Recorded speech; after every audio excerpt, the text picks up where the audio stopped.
Este es el tema de polímeros de la materia 6301-8301 Química del Departamento de Química de la Facultad de Ingeniería de la Universidad de Buenos Aires.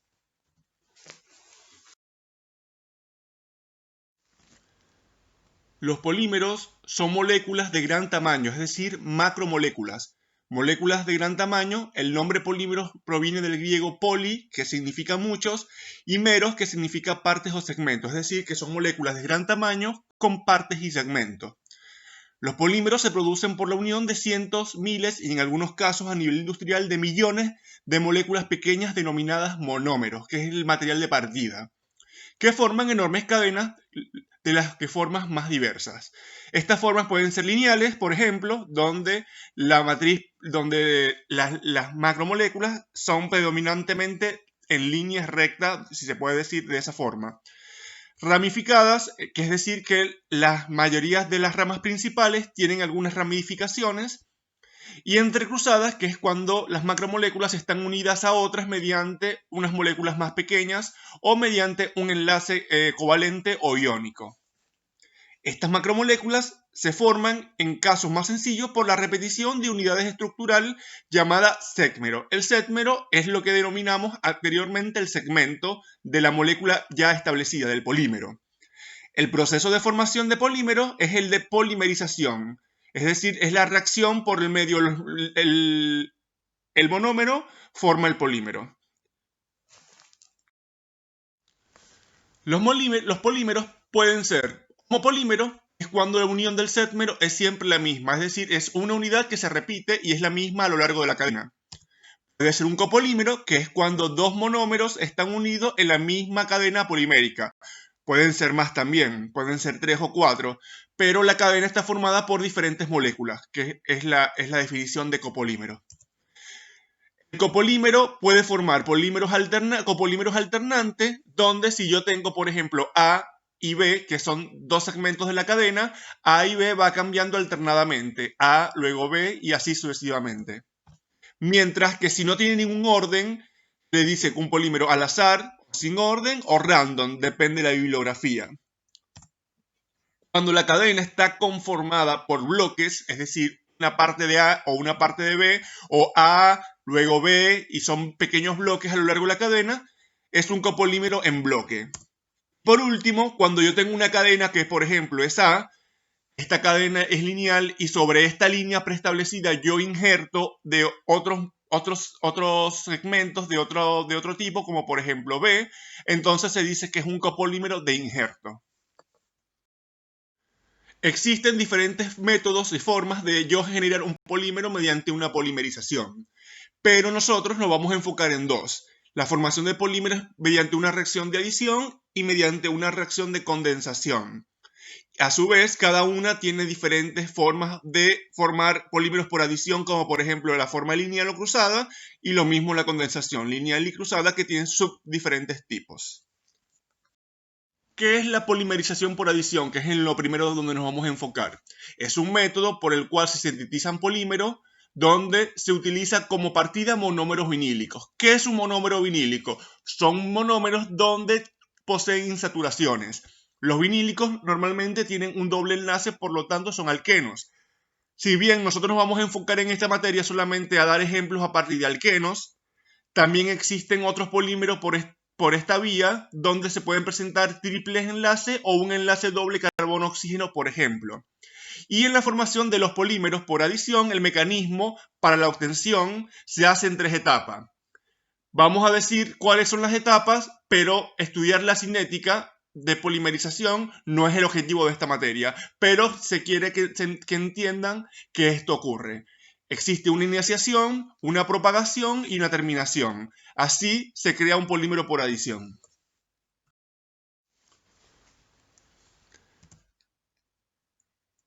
Un ejemplo o un resumen para ver cómo es el mecanismo de reacción es: yo tengo un iniciador. Este iniciador, por ejemplo, es el peróxido de benzoilo. Ante un estímulo externo, como es, por ejemplo, puede ser la luz ultravioleta, se rompe formando un radical. En este caso, el peróxido de benzoilo puede formar 2 radicales y 2 moléculas de dióxido de carbono por la ruptura del peróxido de benzoilo. Ahora, estos radicales tienen un electrón desapareado. ¿Qué pasa? Este electrón que está desapareado quiere estar estable y cuando se acerca al monómero de partida, que por ejemplo es el eteno, ¿de dónde puede estabilizarse él? Robándole un electrón al doble enlace que es rico en electrones, en el eteno. Entonces, él le roba un electrón al eteno y forma un radical más grande, que es este radical pegado a la molécula del eteno, que ahora es un radical mucho más grande que el anterior. Y este, a su vez, se puede conseguir con otro monómero de partida que hace que se pegue a este formando un radical cada vez más grande y de esta forma empieza un proceso de polimerización por adición. Y obtengo un polímero preestablecido con un peso molecular definido. El peso molecular depende de la cantidad de moléculas que se repitan en el segmento. Esto que esté acá en el corchete básicamente es lo que llamamos segmero y el eteno es el monómero de partida para formar por ejemplo, en este caso, el polietileno.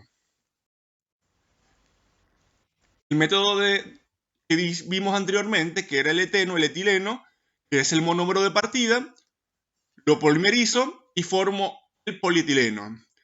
Cuando yo formo el polietileno, lo vamos a representar de esta forma. Tengo el eteno, que es el monómero de partida, flecha, polimeriza, y el eteno, que es el segmento que se repite a lo largo de la cadena. N es la cantidad de veces que yo obtengo, que utilicé un monómero para formar N segmentos en la cadena polimérica.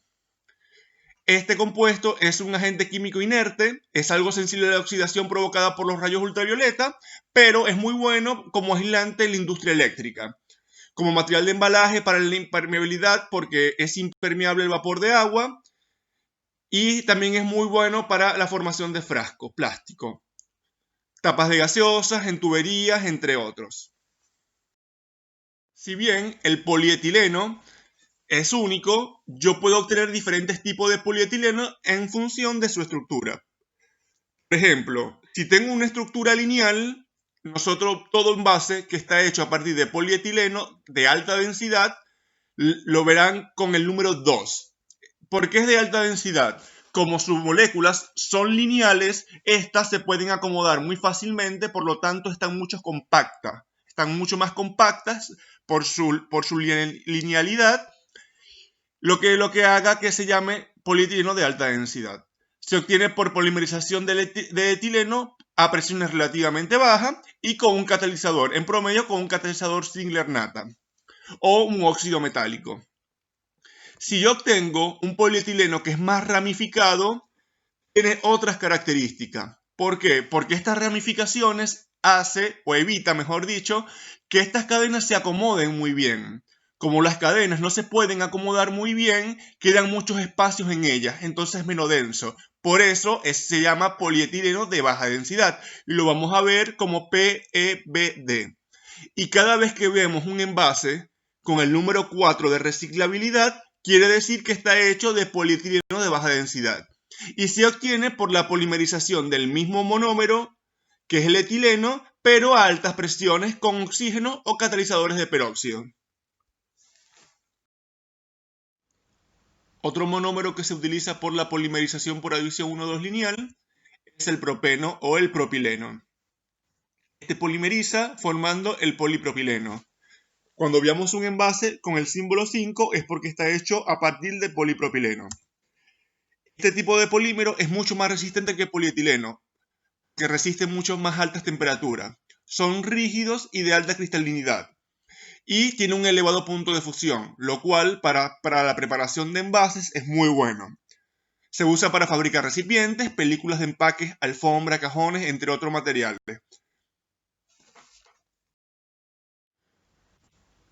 Como se estarán dando cuenta, la mayoría de los monómeros por adición 1,2 involucran el eteno o derivados del eteno. Otro ejemplo particular es el cloreteno. El cloreteno polimeriza para formar el policloruro de vinilo o el muy famoso PVC. Cada vez que vean un utensilio para la construcción o algún artefacto hecho de PVC, verán que tiene el símbolo 3 de reciclabilidad. Es un compuesto muy duro, por lo cual tiene muy buenas propiedades mecánicas, tiene una gran resistencia a la tracción y deformación, una gran dureza, y algo muy bueno es que es insoluble o inerte a muchos o la mayoría de los agentes químicos. En presencia de un plastificante, esta dureza, digamos, cede y hace que el material sea mucho más maleable, por lo cual esto ayuda a formar muchos más envases hechos de este material. El PVC rígido puede cortarse, tornearse, puesto sus propiedades físicas son muy parecidas a las de un metal. Y por extrusión se fabrican tubos y películas, algunas veces envases y ventanas también están hechas de PVC. Otro derivado del etileno es el estireno. Este polimeriza para formar el poliestireno. Si se darán cuenta, tiene muchas aplicaciones, no solamente a nivel industrial, sino en nuestra casa, en objetos que utilizamos.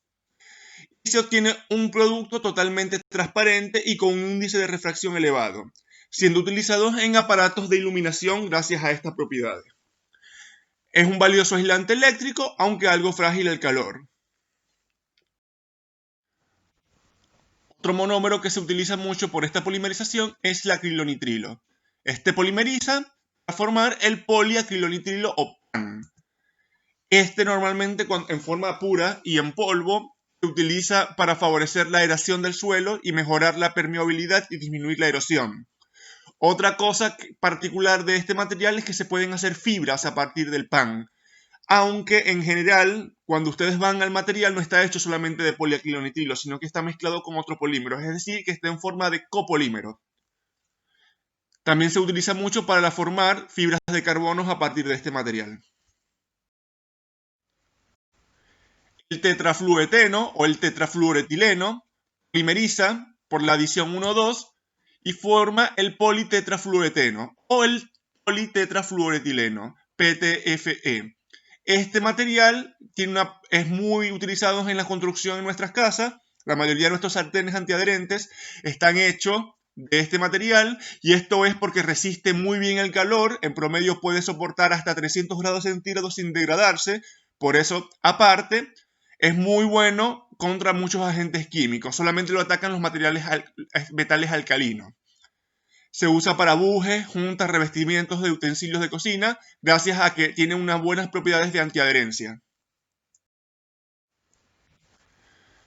Otro material muy utilizado a nivel industrial es el metilmetacrilato de metilo, que forma el polimetilmetacrilato de metilo o PMAM.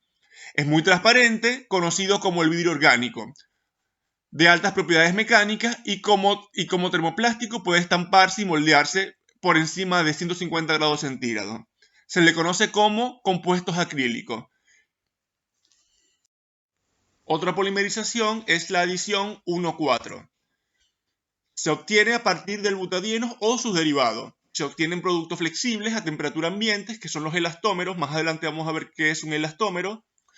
Sus monómeros son moléculas orgánicas todas con dobles enlaces separados por un enlace simple, enlaces conjugados. Y las reacciones de adición de las moléculas de doble enlace conjugados son muy particulares, ya que dicha adición es predominante 1,4. Los polímeros resultantes tendrán la mitad del total de dobles enlaces que contenían el monómero que lo forman. Vamos a ver un ejemplo práctico.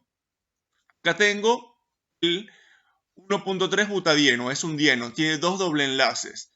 Esta molécula, al igual que todos los polímeros por adición, necesita un iniciador. Este iniciador ataca la molécula, pero en este caso, como yo tengo dos doble enlaces, uno comienza por el carbono 1 y el otro termina en el carbono 4, por ahí es donde van a atacar los radicales, van a aperturar o romper el doble enlace y una vez la molécula empiece a crecer por los extremos, por el carbono 1 y por el carbono 4, se forma el séptmero correspondiente al polímero, que más adelante vamos a ver este polímero particular. Entonces, se le dice que es adición lineal 1,4 porque se da, al igual que los que vimos anteriormente, que son los vinílicos, pero con la particularidad es que como la cadena es un poco más grande y el crecimiento de la reacción se da en el carbono 1 y el carbono 4. N es la cantidad de monómero que necesito para formar N segmentos dentro del polímero. Uno de los polímeros más representativos es el que se obtiene a partir del 2-metil 1.3-butadieno. Tengo el 2-metil 1.3-butadieno, este polimeriza por adición 1,4 formando lo que conocemos como caucho natural, que se consigue mucho en la savia de los árboles, o el polisopreno industrialmente. El caucho crudo está constituido por polímeros lineales, en promedio no son de gran tamaño, son 3.000 moléculas cada uno. Eso para un polímero es muy bajo. La mayoría de los polímeros industriales tienen entre 500.000 y 100.000 unidades repetitivas. Es blando y pegajoso en verano por las altas temperaturas y en bajas temperaturas pierde su elasticidad. Para que sea más duro y resistente, normalmente este se pasa por un proceso de vulcanización, que es un proceso mediante un entrecruzamiento con azufre. El proceso de vulcanización para el caucho natural, que es el que se empezó a utilizar para poder darle algunas aplicaciones a este material, ya que era muy blando. Como sabemos, el polisopreno tiene muchos dobles enlaces que quedaron producto de la polimerización del monómero de partida. Cuando utilizo azufre, este azufre justamente en los dobles enlaces se enlaza, pega unas moléculas con respecto a otro y esto hace que las propiedades del polímero cambien. Que pasa de un polímero que es mucho más blando a un polímero que es mucho más duro, que es como el que vemos en la llanta de los autos actualmente. Ese es un polímero que fue el caucho, fue vulcanizado. Otro derivado del 1.3-butadieno es el cloropreno. Mediante la polimerización por adición 1,4, forma el policloropreno. Este material es muy bueno porque si bien tiene semejantes al caucho natural, porque a nivel de estructura es parecido, es un poco más duro y resistente al ozono. También tiene buena resistencia al petróleo, a grasas, a muchos solventes orgánicos y al calor, lo cual lo hace muy bueno como aislante térmico. También se vulcaniza, pero en vez de utilizar el azufre, se utiliza el óxido de zinc. No es apto para la fabricación de neumáticos, pero sí para hacer mangueras y vainas para cables, por ejemplo. Un ejemplo típico de la formación de un copolímero por adición 1,4 lineal es el que es hecho a partir del estireno y el 1.4-butadieno, lo cual da como resultado el BA1S. Es un copolímero que una parte del sépmero está hecho del estireno y la otra parte del sépmero está hecho del 1.4-butadieno. Y los copolímeros que intervienen en la polimerización de este tipo tienen propiedades similares al caucho y se vulcaniza con azufre y se usan como neumático. Un ejemplo de copolímero en bloque es este mismo polímero que está hecho de estireno, butadieno y estireno. Se dice SBS. Es un caucho duro que se hace para hacer objetos tales como suela de zapatos, cubierta de neumáticos y otros donde la durabilidad es un factor importante. Es un copolímero en bloque, por lo tanto la cadena principal está constituida en 3 segmentos. Uno de poliestireno, otro segmento de polibutadieno y otro segmento de poliestireno. Es un elastómero termoplástico. Estos son materiales que a temperatura ambiente se comportan como cauchos elastoméricos, pero cuando se calientan pueden ser procesados como plástico. Esto es bueno porque la mayoría de los cauchos son difíciles de procesar porque están entrecruzados, y este no es el caso. Otro ejemplo de copolímero obtenido por la polimerización por adición 1,4 lineal es el obtenido a partir del acrilonitrilo y el 1.3-butadieno. Este polimeriza para formar el BA1N o polibutadieno acrilonitrilo. Tiene propiedades semejantes al BA1S, pero tiene mayor resistencia a los aceites y algunos solventes y se usa mucho en mangueras. O sea, muchas de las mangueras que tenemos en nuestra casa está hecha con BA1N, que es este tipo de material. Otra forma de obtener polímeros o copolímeros por esta vía es la adición cruzada o ramificada. Por ejemplo, la adición 1,2, que se obtiene a partir del derivado de butadienos y donde tener dobles enlaces no necesariamente y donde se necesita tener dos dobles enlaces no necesariamente conjugados. El poliestireno de alto impacto es un ejemplo de ello. Es un copolímero de injerto. Consta de una principal cadena que está hecha a partir del poliestireno y en esta cadena principal de poliestireno se injerta el polibutadieno. ¿Qué pasa? El poliestireno es un material que es mucho más duro y quebradizo, mientras que el polibutadieno es más elástico. Esto le hace que el material resultante sea menos quebradizo y estas propiedades las hacen mucho más aplicables en ciertas industrias. Acá podemos ver por la polimerización, recuerden que el material de partida, si bien es el estireno el y el 1.3 butadieno, recuerden que yo tengo un material preestablecido que es el poliestireno y sobre esta cadena es donde yo injerto el polibutadieno. Y de esta forma se forma el poliestireno de alto impacto. Otro tipo de formación de polímeros es la polimerización por condensación. Los polímeros de condensación se caracterizan porque la reacción química que forma el polímero produce a la vez una molécula sencilla y pequeña como agua o cloruro de hidrógeno, por ejemplo. En los polímeros por adición solo se formaba el polímero directamente, sin ningún tipo de desperdicio. Estos polímeros pueden formarse con una sola sustancia que posea dos grupos funcionales en la misma molécula. Puede ser, por ejemplo, el mismo grupo o dos grupos diferentes, que estos reaccionan entre sí para empezar el proceso de polimerización. O con dos sustancias, cada una de las cuales tiene dos veces el mismo grupo funcional en una molécula, pero que sea reactiva entre sí a ciertas condiciones. De esta forma podemos generar polímeros por polimerización por condensación. Uno de los primeros ejemplos que vamos a ver por polimerización por condensación lineal es una resina de esterificación y que se obtiene por la condensación de usos de dialcoholis con ácidos dicarboxílicos. Por lo tanto, este tipo de polimerización siempre vamos a estar en presencia de un copolímero, porque estamos en presencia de dos monómeros de partidas que son completamente diferentes, pero que tienen grupos reactivos entre sí, para dar poliésteres. Y estos forman largas cadenas, que son las macromoléculas. Son resistentes al calor, fuertes, repelentes al agua y poco permeables a los gases. Lo más parecido a lo que existen a muchos plásticos hechos por adición lineal 1.2.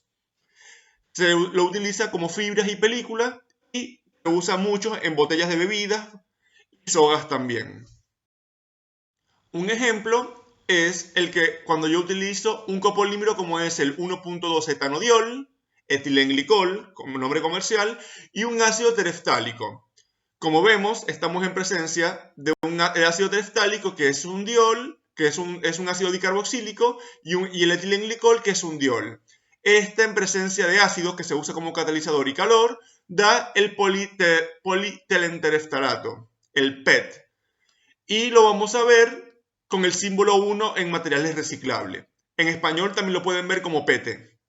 Como vemos, tengo el ácido tereftálico, que es un ácido dicarboxílico, que reacciona con los grupos oxidrilos, condensando una molécula de agua y formando el polímero que es el sécmero, donde se forma en este caso el grupo éster. Siempre como resultado de este tipo de polimerización voy a obtener este grupo éster.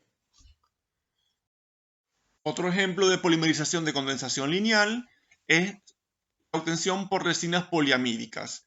Se obtienen por condensación de ácido dicarboxílico con diaminas que contienen los dos tipos de sustancia, cada uno con 4 más átomos de carbono para evitar la formación de anillos, o una sola sustancia que posea los dos grupos funcionales en la misma molécula como los aminoácidos.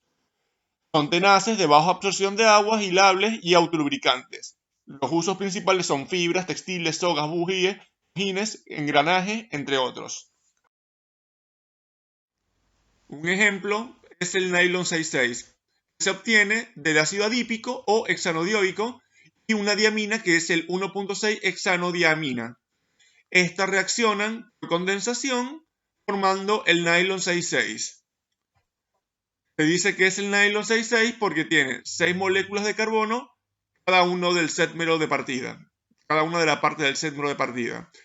Y su nombre proviene porque un investigador en Londres y otro en New York al mismo tiempo lo descubrieron y en honor a los dos investigadores lo llamaron London 6,6, que es New York and London. Otro ejemplo donde podemos obtener un polímero por este tipo de condensación es el nylon 6. En vez de usar dos monómeros diferentes, como era un diácido y una diamina, esta vez el monómero de partida va a ser uno único, que puede ser el ácido 6-aminohexanoico o la caprolactama. Si usamos la epacaprolactama, nosotros lo que hacemos es que este compuesto cíclico lo colocamos en agua y esto cataliza y permite la apertura del compuesto a un ácido 6-aminohexanoico. Este ácido es el que puede reaccionar por condensación y cada vez que la amina de un compuesto reacciona con el alcohol del otro, con el ácido, la parte ácida del otro, se genera una reacción por condensación y liberando una molécula de agua. Por lo tanto, ahí empieza lo que es la reacción en cadena, obteniendo este séqumero que es el nylon 6. Y se llama nylon 6 porque tiene 1, 2, 3, 4, 5, 6 carbonos en su estructura. Otro tipo de polimerización por condensación lineal son las resinas obtenidas fenólicas. Este tipo de copolímero se obtiene a partir de la condensación entre el metanal, que es el formaldehído, y el fenol. El oxígeno del grupo carbonilo se combina inicialmente con dos hidrógenos de dos moléculas de fenoles en posición orto. Tienen peso molecular relativamente bajo y son solubles en disolventes oxigenados, en hidróxido de sodio, pero no en hidrocarburo. Se utiliza para barriles, adhesivos y polvo de moldeo para la fabricación de plástico termoestable. Ahora, yo para que ocurra la reacción necesito una estequiometría que necesito 2 moles de fenol, 1 mol de etanal. Es decir, que la cantidad de fenol siempre tiene que ser mayor que la cantidad de metanal para que se dé la reacción por condensación. Cada vez que reaccionan 2 moles de fenoles con 1 de etanal, se libera una molécula de agua en el medio. Y de esta forma empieza a crecer por etapas el polímero formando este séqumero preestablecido, que es un polifenol, o baquelita, como la conseguirían ustedes en la bibliografía. Las siliconas son polímeros por condensación donde no están formados por átomos de carbono. Así, por ejemplo, dos moléculas de hidroxisilizano reaccionan entre sí para producir una molécula con enlace silicio-oxígeno-silicio. Y esta molécula puede reaccionar de nuevo hasta producir una macromolécula de silicón, como se ve a continuación, dando en el medio como su producto una molécula de agua. Las siliconas constituyen buenos elastómeros porque la cadena principal es muy flexible. Las cadenas entre los átomos de silicio y los dos átomos de oxígeno unidos son altamente flexibles. Uno de los usos más comunes son como protección por su flexibilidad para nuestros celulares y en la cocina porque resisten las altas temperaturas. Muchos envases para la cocina de silicón para usar en el horno son vendidos comercialmente. Si bien anteriormente ya vimos la polimerización por condensación lineal para obtener baquelitas, también existen formas para la obtención de baquelitas mediante la condensación cruzada, donde los polímeros de condensación con uniones cruzadas son cadenas de átomos como lineales, pero vinculadas entre ellas mediante puentes formados por grupos de átomos. Y las resinas fenólicas formaldehído, las baquelitas, se obtienen por condensación de fenol con formaldehído, igual que el caso lineal como lo dijimos anteriormente. Y siempre en exceso de formaldehído, o bien aplicando calor en un medio ácido.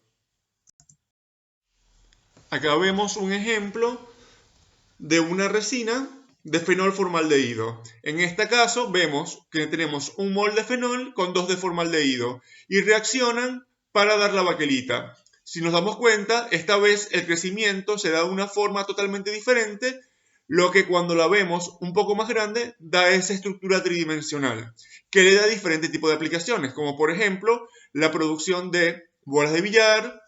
Los teléfonos de antes estaban hechos a partir de baquelitas y otros tipos de objetos también. Es uno de los principales o los primeros polímeros producidos industrialmente. Las fuerzas intermoleculares en los polímeros también es algo que hay que tener en cuenta porque interviene mucho en las propiedades finales de los materiales. Una generalidad es que los polímeros son macromoléculas, son de alto peso molecular. Entonces, estos materiales con alto peso molecular las contribuciones de las fuerzas intermoleculares terminan siendo mucho más grandes si lo comparamos con las moléculas pequeñas que vimos al principio del curso. Entonces, las fuerzas de atracción intramoleculares dependen de la composición química del polímero y pueden ser de varias clases. Como los vimos anteriormente, fuerzas de Van der Waals, dipolo permanente, enlace de hidrógeno y atracción del tipo iónico. Y cada polímero, según la naturaleza y composición, tiene una o más de este tipo de fuerzas de interacciones intramoleculares. Ahora, la fuerza total de atracción entre las moléculas del polímero depende del número de interacciones. Es decir, que entre más fuertes sean las interacciones, mayor van a ser las cantidades de moléculas que pueden estar unidas y pegadas. Y estas pueden acomodarse en algunas veces con mayor o menor facilidad y depende, como dije antes, de la naturaleza del polímero. En los polímeros podemos encontrar dos tipos de estructuras. Estructuras que son regiones cristalinas o regiones amorfas. Y un polímero con mayor regiones acomodadas va a ser un polímero con mayor alto grado de cristalinidad. Mientras que un polímero con macromoléculas mucho más desordenadas va a tener una mayor contribución de regiones amorfos, por lo tanto va a ser mucho más amorfo. Una característica de los polímeros es que son o semicristalinos, es decir, que siempre van a tener presente una zona amorfo y cristalina, o van a ser mayoritariamente amorfos, pero por su gran peso molecular y la forma en la que se pueden acomodar, un polímero no puede ser 100% cristalino, como lo vimos, por ejemplo, en el cloruro de sodio, en las sales. Todos los polímeros, es decir, los polímeros altamente amorfos o semicristalinos, poseen una temperatura de transición vítrea, o TG, por encima de la cual las cadenas poliméricas adquieren una gran movilidad. O sea, si la TG es inferior a la temperatura ambiente del polímero, se comportará como plástico flexible. Al contrario, se comportará como rígido y quebradizo. Algunos ejemplos en función de la cristalinidad o si el polímero es mucho más amorfo, lo tenemos acá en esta diapositiva. Polímeros, por ejemplo, altamente cristalinos como el polipropileno, el poliestireno sindiotáctico, el nylon, entre otros, y otros altamente amorfos como el polimetilmetacrilato, el poliestireno atáctico, policarbonato, polisopreno o el polibutadieno. Pero, ¿por qué algunos polímeros son altamente cristalinos y otros son altamente amorfos? Bueno, existen dos factores importantes, como lo dijimos antes. La estructura polimérica, es decir, si el polímero es lineal o es ramificado o entrecruzado, y el tipo de interacciones físicas que tengan las cadenas intramoleculares. Es decir, que existe una relación entre las fuerzas moleculares, estructura y la cristalinidad o amorficidad del material. Entonces, la cristalinidad y estructura polimérica son factores fundamentales al momento de ver qué tan cristalino o amorfo es mi polímero o el polímero que estoy analizando. Entonces, la estructura de un polímero afecta a gran medida la cristalinidad. Y es regular y ordenada, el polímero se empaca fácilmente, de forma de cristales. De lo contrario, no, y será amorfo. Entonces, tengo el polietileno, que fue uno de los primeros ejemplos que vimos en la materia, de la temática de polímero. El polietileno puede ser muy cristalino o puede ser mucho más amorfo. Entonces, ¿qué requiere para que el polietileno sea más cristalino y más amorfo? Bueno, si yo tengo un polietileno lineal, entonces la cadena va a ser larga y lineal y se va a empacar muchísimo más fácilmente que tuviese ramificaciones en las cadenas poliméricas. Entonces, el polietileno ramificado, que es el polietileno de baja densidad, va a tener ser mucho más amorfo porque estas ramificaciones que tienen la cadena principal no permiten que las cadenas se acomoden bien y se generen todas estas zonas amorfas y desordenadas. Otro ejemplo es el poliestireno. El poliestireno, según puede ser isotáctico, sindiotáctico o atáctico, y cada uno de ellos presenta diferentes patrones de cristalinidad. Si el polímero es isotáctico, tiende a ser mucho más cristalino comparado con el atáctico, que como tiene una disposición random en la estructura, en la parte de acomodamiento se va a acomodar mucho menor, por lo tanto va a ser mucho más amorfo. Las fuerzas intermoleculares es una gran ayuda para los polímeros poder formar cristales. Por lo tanto, por ejemplo, un ejemplo es el nylon. El nylon puede formar puente de hidrógeno entre las moléculas y es la que permite unir las moléculas, acoplarse y formar cristales de esta manera. Por eso el nylon posee una alta cristalinidad. Por ejemplo, el nylon 6,6. Desde el punto de vista de la clasificación de los polímeros, existen varias formas posibles de clasificar los polímeros sin que sean excluyentes entre sí. Una forma de hacerlo es según su origen. Los polímeros naturales son los que existen en la naturaleza y lo podemos obtener o aislar directamente de plantas, de animales, como por ejemplo la celulosa, almidón, caucho natural, entre otros. Los polímeros semisintéticos son los que se obtienen transformando los polímeros naturales. Por ejemplo, la nitrocelulosa, el caucho vulcanizado, la quitina que se encuentra en los caparazones de los crustáceos, se obtiene el quitosano a través de un proceso de desacetilación, entre otros materiales semisintéticos. Y por último tenemos los sintéticos, que son los que se obtienen industrialmente, es decir, a partir de un monómero, mediante un proceso de polimerización. Y muchos de estos ya lo vimos acá en clase, como el nylon, el poliestireno, el polipropileno, el polietileno, entre otros. Desde el punto de vista del mecanismo de polimerización, que es como se obtienen los polímeros sintéticos, en 1929 Carothers propuso una distinción de los polímeros según este mecanismo. Y básicamente son los que utilizamos para obtener todos los polímeros que estudiamos hasta el momento. Son los polímeros por condensación y por adición. Los polímeros por condensación, la reacción de polimerización implica a cada paso la formación de una molécula de bajo peso molecular.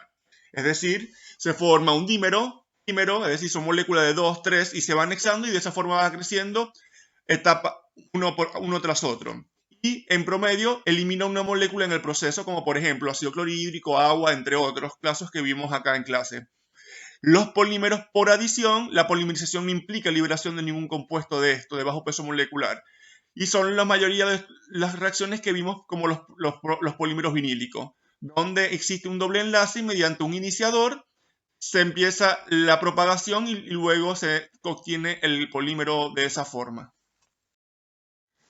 Pero fue unos años más tarde, Flori, entre los años 60 y 70, donde refinió esta clasificación y dio énfasis desde el punto de vista de la cinética de reacción. Él redefinió y cambió el nombre de los polímeros de por mecanismo que vimos anteriormente y los llamó ahora polímeros por formación por etapas o polímeros por formación por reacción en cadena. Definió los polímeros por formación por etapas, la cadena de polímero va creciendo gradualmente, mientras que haya un monómero disponible, y este se va añadiendo de uno a la vez y va creciendo, va reaccionando de uno. Esta categoría incluye todos los polímeros que vimos anteriormente por condensación, pero también incluye a todos esos polímeros que reaccionan de una por vez, pero que no liberan ninguna molécula en el proceso. Mientras que los polímeros formados por reacción en cadena, cada cadena individual de polímeros se forma a gran velocidad, es decir, empieza el proceso hasta que quede inactiva, a pesar de estar rodeado incluso de monómeros. Es decir, muchas veces pasa que cuando yo inicio el proceso de polimerización en cadena, suelto el iniciador, empieza la reacción por radicales libres y muchas veces la reacción se separa o se detiene a pesar de tener monómero a su alrededor, porque terminó el proceso. Ahora, si yo a un polímero le subo la temperatura, puedo obtener dos tipos de comportamiento. O el polímero en estado sólido empieza a fluir, o el material, a medida que aumenta la temperatura, empieza a descomponerse sin que fluya. Entonces, lo podemos clasificar en dos tipos. Uno es termoplástico. Si un material es termoplástico, quiere decir que funde con el calor. A medida que aumenta la temperatura, este pasa de estado sólido a estado líquido. El material tiende a ser muy viscoso, carecen de entrecruzamiento y normalmente cuando se enfrían tienden a ser rígidos y solamente se ablandan por efecto del calor o aumento de la temperatura. Mientras que los termostables o termorrígidos son los que se descomponen químicamente al calentarlos, es decir, al aumentar la temperatura. No fluyen. Estos tienen una estructura tridimensional. En promedio están entrecruzados, son moléculas rígidas y que tienden a ser duras e insolubles y una gran resistencia al ablandarse por calentamiento. Algo muy importante son las propiedades mecánicas de los polímeros, ya que estas son las que determinan la aplicación de cada uno de ellos. Entonces, la podemos definir desde 3 puntos de vista, o la podemos clasificar de 3 maneras. Un polímero puede ser quebradizo, plástico o elastómero, y esto se refiere hasta el tipo de falla que tiene el polímero al tener una fuerza o tensión o aplicar una fuerza o tensión sobre ellos. Entonces, los polímeros quebradizos, como el polietileno, el polimetilmetacrilato o los policarbonatos, normalmente son polímeros que no se estiran tanto, pero pueden resistir altas presiones o fuerza. Mientras que los polímeros plásticos son aquellos que al aplicar un esfuerzo se estiran de una forma tal que siguen estirándose hasta que fallan. Y este estiramiento no es reversible, es decir, que una vez que yo los suelto, ellos no vuelven a ser como antes, sino que una vez que ocurrió la falla, ya el polímero se rompió y no hay vuelta atrás. Y por último tenemos los elastómeros, que son como por ejemplo las banditas. Son polímeros que yo los puedo estirar aplicando no tanta fuerza, pero ellos se estiran muchísimo, son los que más se pueden estirar, los elastómeros, y esta elasticidad puede ser reversible, siempre y cuando no falle el polímero, es decir, que no se rompa. Acá podemos ver un ejemplo de un polímero donde está muy entrecruzado, yo le empiezo a aplicar mucha fuerza, la cadena se empieza a estirar hasta que falla.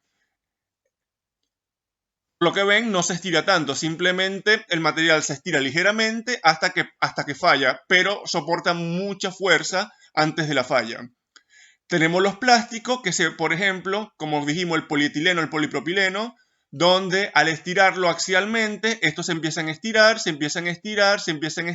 siguen estirando hasta que fallan. Entonces, estos materiales se estiran porque las cadenas son bastante lineales, se deslizan, ellas empiezan a alargarse hasta que llega un momento que el contacto se pierde y el material se rompe.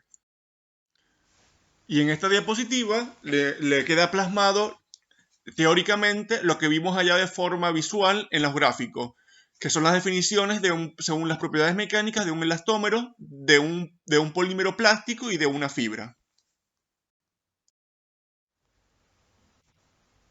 Por último tenemos los elastómeros, como por ejemplo las bandistas elásticas, que son polímeros bastante gomosos, que tienen una ligera cantidad de puntos de entrecruzamiento, que le permite que al aplicar un esfuerzo se puedan estirar y volver a hacer lo que era antes de forma reversible, mientras que yo le siga aplicando fuerzas, ellos se siguen estirando hasta que llega un momento que las cadenas no se pueden seguir estirando y entonces fallan. Pero siempre y cuando no falle, el polímero puede volver a hacer lo que era antes. Que falla el sistema.